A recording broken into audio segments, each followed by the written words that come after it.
American intelligence officials will be based in Canberra, and Northern Base is expanded to contain American aircraft following high-level defence talks in Brisbane.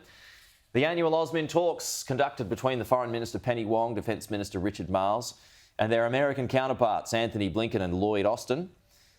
A new deal for Australia to supply guided missiles to the United States was also announced as part of that meeting.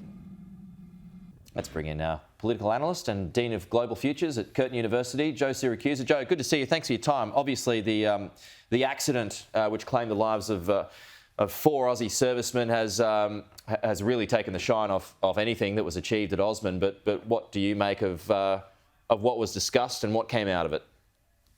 Good morning, Pete.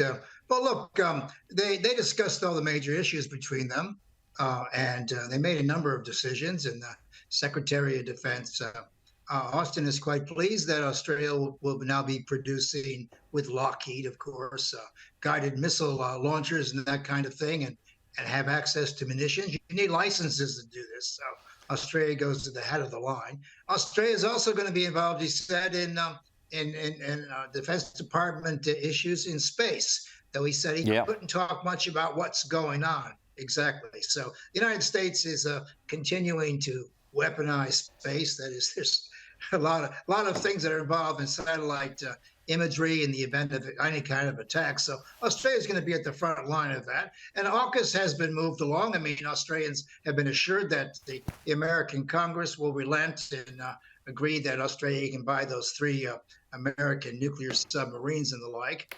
But I think, Pete, one of the most interesting things about the talks was Penny Wong raised the issue of Julian Assange. He's about to be extradited to the United States. And if they get their hands on him, he's going to be in a cell for the next 50 years, 8 by 12, as a matter of fact. And she explained that this is going on too long, and she'd like him probably to come home. And the Secretary of State explained to Penny Wong, the foreign minister, that Americans are very sensitive to the damage that Julian Assange has done. In short, Pete, what he said to her is, forget it, we want this guy. Yeah. So, I thought that was very interesting footnote. Well, it's the same as Duggan, isn't it? The American pilot who's in some strife here. I mean, this is part of our relationship with the United States. What they want, they get, right? I'm afraid that's true. And, sometimes Australia could probably fight back or resist things. Sometimes Australia volunteers too much, sometimes doesn't use its bargaining position enough. Sometimes, they just don't want to anticipate any conflict with the United States. But look, Pete, the United States and Australia are in a lockstep, have been for the past 20 years. They are now interoperable, and they are now interchangeable in many areas. So it's quite a development, actually. And the Secretary of State and Secretary of Defense showing up in Little Brisbane to cut the deal, I think, is really extraordinary.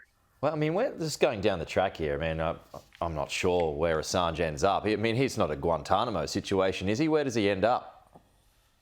Oh, he winds up in Marion, Illinois, in a federal prison. Illinois. He gets Chelsea Manning's old cell. Oh. 1 hour a day outside the cell. Wow. About 8 by 12, no light, and the rest of it.